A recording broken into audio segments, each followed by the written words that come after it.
Oh, here's a good one. Johnny Hyman. How hard is it to pilot Canadarm2, and do you think something like it could be used to construct things on Mars?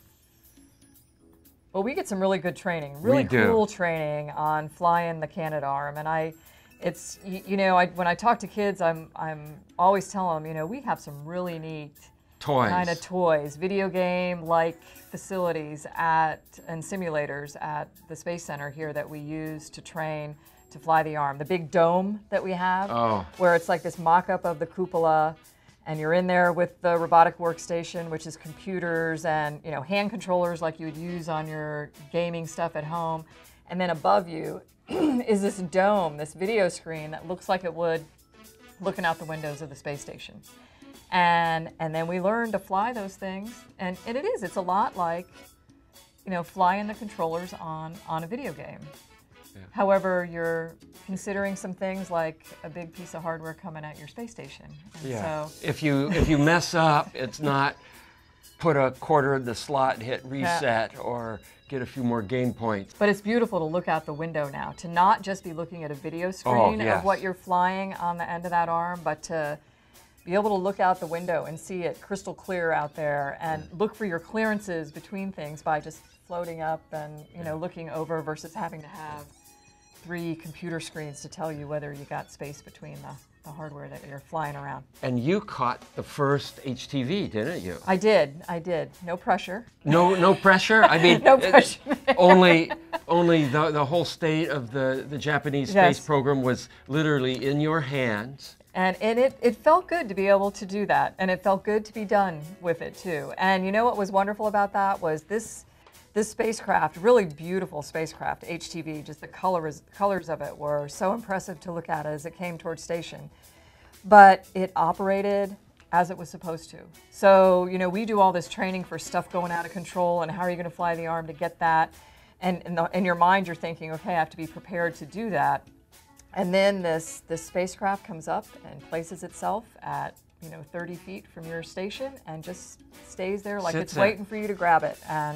So you did not have to go into cowboy mode with did not have to go cowboy on it, though we were ready to do that. You were ready to go cowboy. But it was beautiful. You're happy when it's over.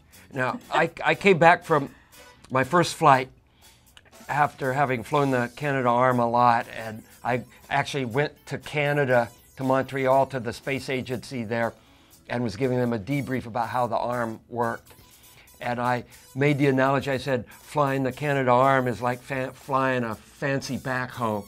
And they didn't like that. I thought I was giving them a compliment because working a backhoe, if you're really good with a boom and a bucket, man, flying the Canadarm is right in there.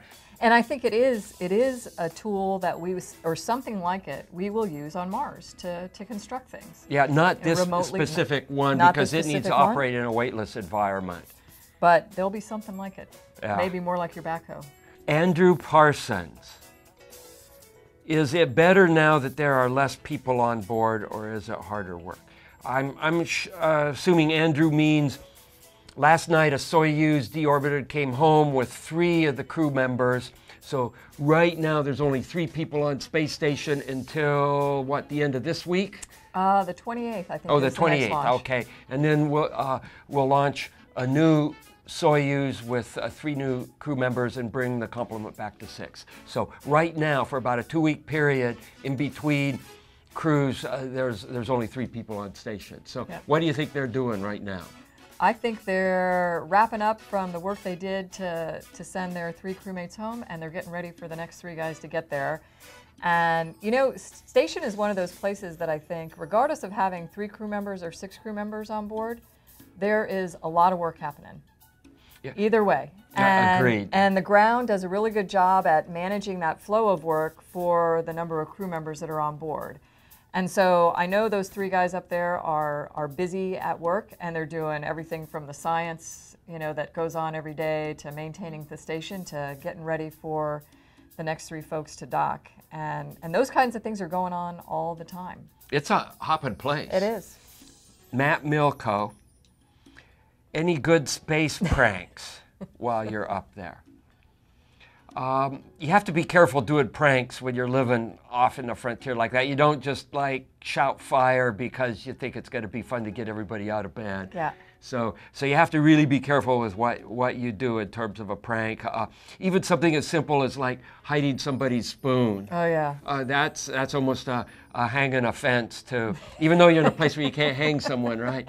But You can pull them real hard. yeah, you could stretch them out really Yeah, hard. whatever that was, But yeah. you don't mess with somebody's spoon. So you have to understand what the limits are with your crewmates. But you know, maybe it's not so much a prank, but the way you can interact with the ground is a lot of fun sometimes. And you know, and in fact, I think it's fun all the time. Just, you know, the normal conversation that you have and know that you're working with this ground team and stuff. But there's times like Halloween or, you know, Speak Like a Pirate Day. Oh, we had that, you know, we had Mike Barrett on board, and you know, you were required to start off with an ARG if you were going to want to get an answer from the crew that day. So Capcom had to modify their... Yeah. Or you could choose some obscure word and try to work it into your comm with the ground, like barbarigmas. and I had to work really hard to figure out how to get barbarigmas worked into comm with the ground. And I think what I did, and those are the funny noises that your belly makes when, you know, after a good meal and you feel all these little rumbles in there. And so I think what I did was I was asked to go check out the water processing part of the urine collection system, and so I checked it out and came in, and I said it was making barbarigmas sounds. And they probably said, "Who's Barbarigmas?" Sorry. Yeah, that's right. That's right. New crew member.